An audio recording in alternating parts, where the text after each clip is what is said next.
Question 5 of this exercise says that in this figure 9.33 that you see here, ABC and BDE are two equilateral triangles such that D is the midpoint of BC. So D here is the midpoint of BC, and triangle ABC and triangle BDE are equilateral. If AE intersects BC at F, so AE intersects BC at F, this point, we have to show that each of these 6 given area equalities that you see, each of these 6 equalities is true. Now we will consider each of these 6 equalities one by one, but before I start, I want to mention something important about this question. I've often seen this question being solved using results that are not covered in this chapter. For example, some solutions use the formula for the area of an equilateral triangle, which is root 3 by 4 into side square, to calculate some of these areas. And I've also seen some other solutions using the Pythagoras theorem. While there's nothing wrong with these solutions, I think the ideal approach would be to prove these equalities that we see here only using the results already proven in the chapter, because I think that is what the question designer had in mind from a learning point of view.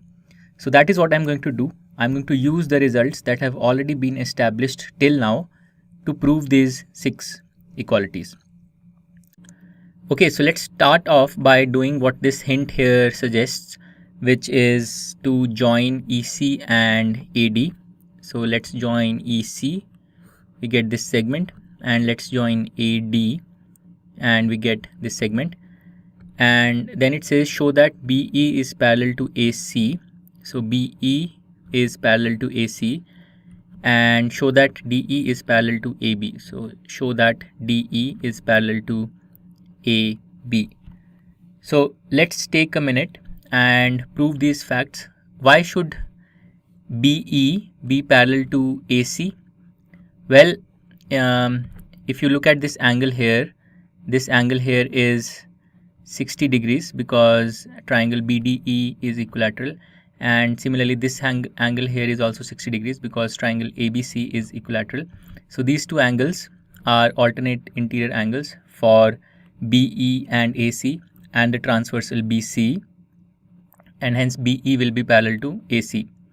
Similarly, why should DE be parallel to AB? So we have this angle here as 60 degrees once again because triangle ABC is equilateral, and we have this angle here also as 60 degrees because triangle BDE is equilateral, and once again these two angles are alternate interior angles for the lines for AB and DE and the transversal BD. So AB will also be parallel to DE. So the fact that BE is parallel to AC and DE is parallel to AB is our first step. It's proven quite easily just by using the equality of alternate interior angles. Okay, now coming to part 1, we have to prove that the area of triangle BDE is 1/4 the area of triangle ABC. So let's highlight both of these triangles. So triangle BDE is this equilateral triangle, and triangle ABC is this large equilateral triangle, and we have to show that the area of this small equilateral triangle BDE is 1/4 of the area of this large equilateral triangle ABC. Now both of these triangles are equilateral, and the side length of triangle BDE is half the side length of triangle ABC because D is the midpoint of BC. So let's write this observation. So side length of BDE is half of the side length of ABC. Okay. Now what we will do is we will take the midpoint X of AB and the midpoint Y of AC, and we will join D, X and Y to each other. So let's do that. We'll join D to X, X to Y and Y to D. Okay. So by joining these midpoints, we get 4 smaller triangles inside triangle ABC. What are these 4 triangles? So let me list them out here, and as I list them out, observe, visualize them. So we have triangle AXY, we have triangle XDY, BD, we have triangle DYX, and we have triangle YDC. So we have these four smaller triangles that get formed by joining the midpoints of the sides of triangle ABC. And we have seen earlier when studying the midpoint theorem that by joining the midpoints of a triangle's sides, you get four congruent triangles. If you want, you can go back to the relevant problem, the relevant part of the text, and read up on that again. But basically what this means is that all of these four triangles, they must be congruent to each other. So let's write this observation. So triangle AXY must be congruent to triangle XBD, must be congruent to triangle DYX, must be congruent to triangle YDC. Also, it's very easy to see that each one of them is equilateral. And why is that? Well, for example, if you take the triangle AXY, so let me highlight this triangle AXY, it's easy to show that each of the triangle's sides are equal, or each of the angles is equal to 60 degrees. So all the four triangles are also equilateral. So let's also write this observation. So all four triangles are equilateral as well. So they are congruent to each other and they're also equilateral. So from these observations, it means that each of these four triangles, each of these four triangles is equilateral, right? And what will be the area of each triangle in terms of the area of triangle ABC? So each triangle will have an area of 1/4 of triangle ABC, because there are four triangles with the same area that add up to the area of triangle ABC.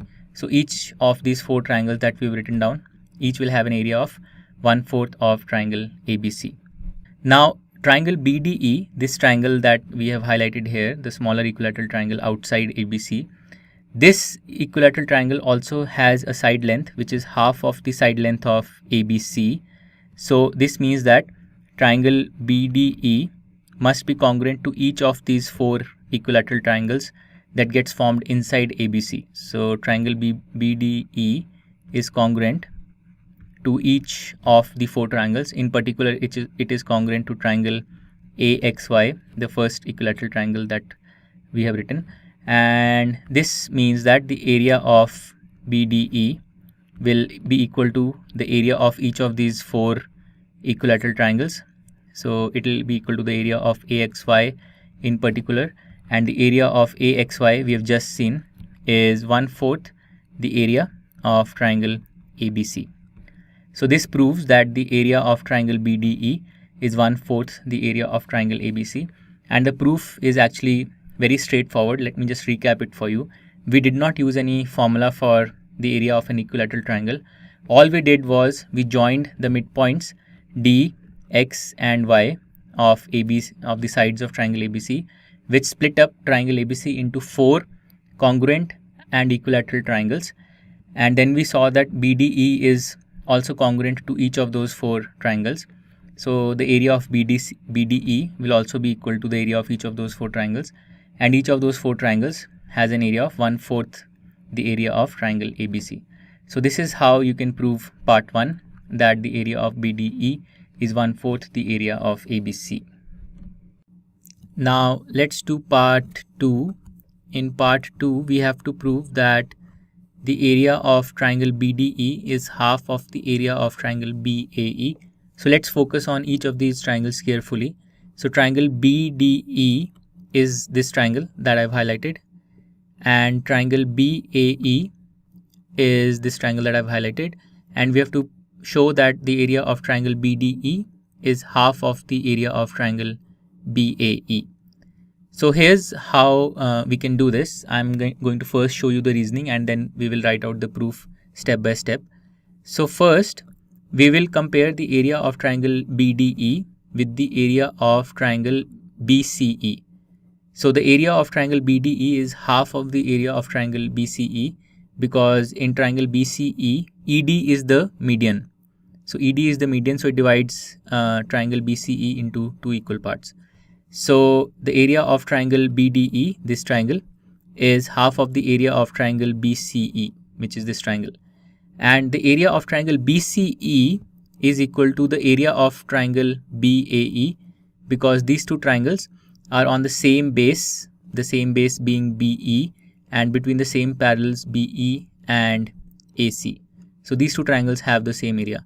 So once again, the logic is that the area of triangle BDE is half of the area of triangle BCE, and the area of triangle BCE is equal to the area of triangle BAE, and hence the area of BDE should be equal to half of the area of BAE.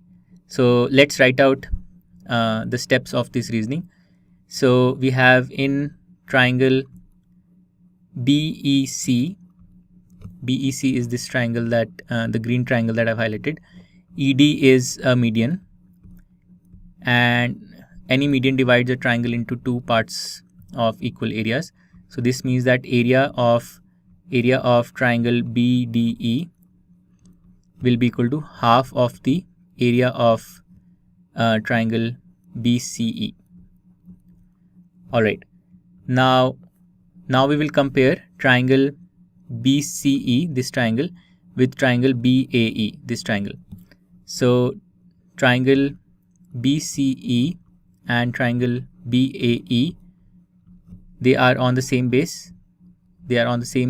Which is BE, and between the same parallels the same parallels are BE and AC. Remember that we proved earlier that BE is parallel to AC. So these are the two parallels, and this means that their areas must be equal. So area of BCE must be equal to the area of BAE. And now we can see easily that from this first equation and from this second equation, we can conclude that the area of BDE is half of the area of BAE. This is what we had to prove in part 2. Now coming to part 3, in part 3 we have to prove that the area of triangle ABC is twice the area of triangle BEC. So let's focus on these two triangles. So this is triangle ABC, and we have to prove that the area of this triangle is twice the area of triangle BEC, which is this triangle that I have highlighted. So here's a simple reasoning that we can use to show this fact. So the area of triangle ABC will be 4 times the area of triangle BDE. This is something that we have proven in the first part, that the area of ABC is 4 times the area of BDE, and the area of BDE, this triangle, is half the area of BCE. So the area of ABC is 4 times the area of BDE, but the area of BDE itself is half the area of BCE, and hence the area of ABC will be twice the area of BCE or BEC. So this is the logic that we can use to solve part 3. So let's write this out. Area of triangle ABC is 4 times the area of triangle BDE. This is basically from part 1. This result we are directly taking from part 1. And the area of triangle BDE is half the area of triangle BCE, because in triangle BCE, ED is a median, so it divides BCE into two triangles of equal area. So 4 into, instead of area of triangle BDE, we can write half the area of triangle BCE or BEC.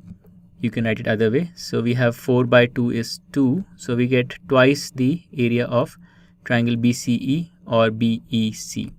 So this is what we had to prove in part 3, that the area of ABC is twice the area of BEC. Now let's do part 4. In part 4, we have to prove that the area of triangle BFE is equal to the area of triangle AFD. So area of triangle BFE would be this area, and area of triangle AFD would be this area. we have to show that these two areas are equal. And here's a simple way we can do that. We can compare the area of triangle BDE, this triangle, and triangle ADE, these two triangles. So these two triangles should have equal areas because they are on the same base, which is DE, and between the same parallels DE and AB. And now these two triangles have a common overlapping area, which is the area of triangle DEF. So you take out that common area and then you will get the required equality of the area of triangle BFE and the area of triangle AFD. So this is the logic that we can use to solve this problem. Let's do that now. Okay, so we are going to compare the area of triangle BDE with the area of triangle ADE. So triangle BDE and triangle ADE, they are on the same base, and the same base is DE, and they are between the same parallels, and the same parallels are DE and AB. So this means that their areas are equal. So the area of triangle BDE will be equal to the area of triangle ADE. Now these two triangles have this common area of triangle DFE. So we will subtract this from both sides. So subtract area of triangle DFE from both sides of this equation that we've written above. Let's call it equation 1. So from both sides of 1, what will we get? So on the left side, we will get the area of BDE minus area of DFE. And look carefully in the figure, this will give us the area of triangle BFE. So on the left side, we'll get the area of triangle BFE. And on the right side, we will have area of ADE minus area of DFE. So if you look at the figure again carefully, by subtracting these two areas, you will get the area of triangle AFD. So on the right side, you will have the area of triangle AFD. So the area of BFE is equal to the area of AFD. This is what we had to prove in part 4. Alright, now let's do part 5. In part 5, we have to prove that the area of triangle BFE is twice the area of triangle FED. So let's focus on these two triangles. The area of triangle BFE, this triangle, is twice the area of triangle FED, which is this triangle. This is what we have to show in this part. Now, before we do that, let's first discuss the altitude that we will get if we drop a perpendicular from E onto the side BC. So this side that you see, this length EX, what will be the length of EX? Let's say relative to the length of AD. So AD is the altitude in triangle ABC and EX is the altitude in triangle BDE, the smaller equilateral triangle. What will be the length of EX with respect to the length of AD? So let's figure that out. So the area of triangle ABC will be half base into height, so half into BC into AD, and the area of triangle BDE will be half into the base of BDE, which is BD, into the altitude EX. So by looking at these two relations and by noting that triangle ABC's area is 4 times triangle BDE's area, which is what we proved in the first part, that triangle ABC has 4 times the area of triangle BDE. Now look on the right side. So the left side, ABC is 4 times the area of triangle BDE. On the right side, we have BC, which is twice that of BD. And this means that AD must also be twice that of EX, because BC times AD must be 4 times BD into EX. So from these two relations, we can conclude that AD is twice of EX. In other words, the altitude AD of triangle ABC is twice the altitude EX of triangle BDE. Now let's first consider triangle AFD and write the area of this triangle. So we have the area of triangle AFD is half into base into height. So half into the base FD into the height or altitude AD. So this is the area of triangle AFD. Next, consider the area of triangle FED, this triangle that I've highlighted. So the area of triangle FED will be half into the base we will take as FD. So half into FD into the altitude will then become EX. So observe this carefully. The altitude will become EX. So the area of triangle AFD is half into FD into AD. The area of triangle FED is half into FD into EX. So between these two expressions, the only difference is that of AD and EX. And we just noted that AD is twice of EX. And from here, we get the fact that the area of AFD is twice the area of FED. But the area of AFD, this triangle, green triangle, is equal to the area of triangle BFE. This is what we saw in part 4, that these two triangles have equal areas. And this means that the area of triangle BFE, which is equal to the area of triangle AFD, will also be equal to 2 times the area of triangle FED.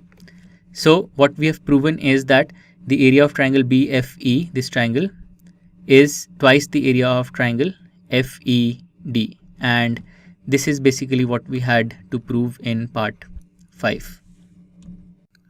Okay, now finally coming to part 6, the last part of this question, we have to show in this part that the area of triangle FED is 1/8 the area of triangle AFC. So triangle FED is this triangle, and we have to show that its area is 1/8 the area of triangle AFC, which is this triangle. So let's start with analyzing the area of triangle AFC. So area of triangle AFC. Now this area is composed of two parts. So there is triangle AFD inside this area, and there is triangle ADC. So let's write out both of these parts. So area of triangle AFD and the area of triangle ADC. Now the area of triangle AFD, this triangle, green triangle, is the same as the area of triangle BFE, and this is something that we have proven in part 4. So instead of area of triangle AFD, I will write the area of triangle BFE. And what about the area of triangle ADC, this triangle? Well, this triangle is half of the area of triangle ABC, because AD, the altitude and the median and altitude are the same in an equilateral triangle. So AD divides triangle ABC into two parts of equal areas. So instead of triangle ADC, area of triangle ADC, I can write half of the area of triangle ABC. Okay, now instead of this area of triangle BFE, I can write this as twice the area of FED, because in part 5 I have proved that the area of BFE is twice the area of FED.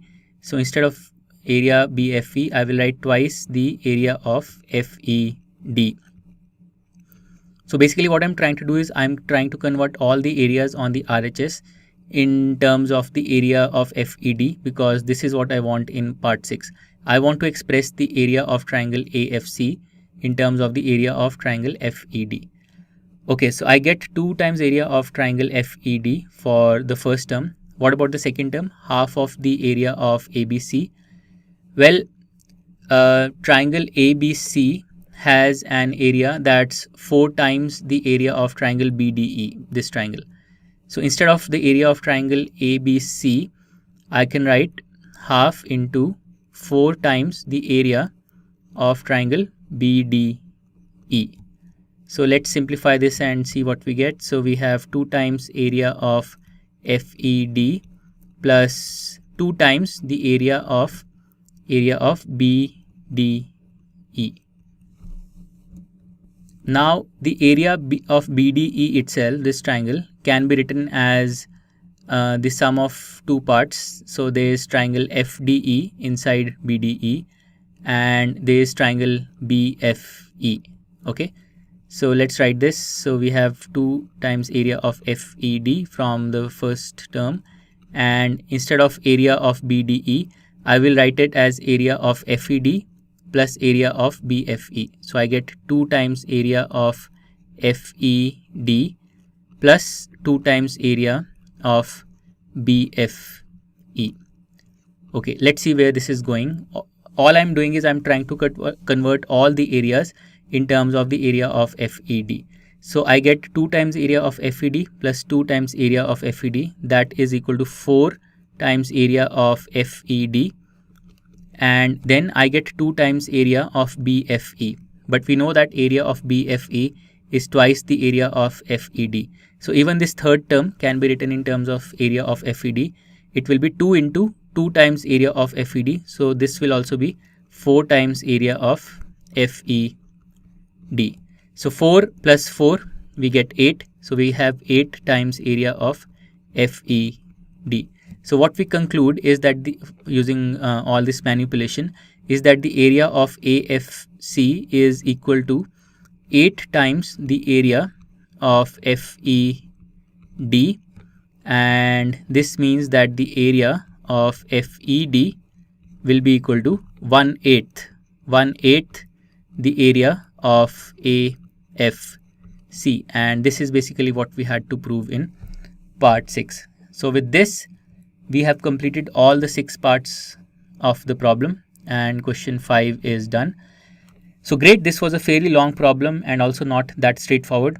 I think this is one of the best problems from this chapter, and I think it will be really helpful for you to work out all the 6 parts on your own once again after you've finished with this video, because trust me, it will be really helpful to do that. To learn more about how Cuemath can help you crack school and board exams, explore Cuemath Leap, a live online classroom program run by highly experienced and committed teachers.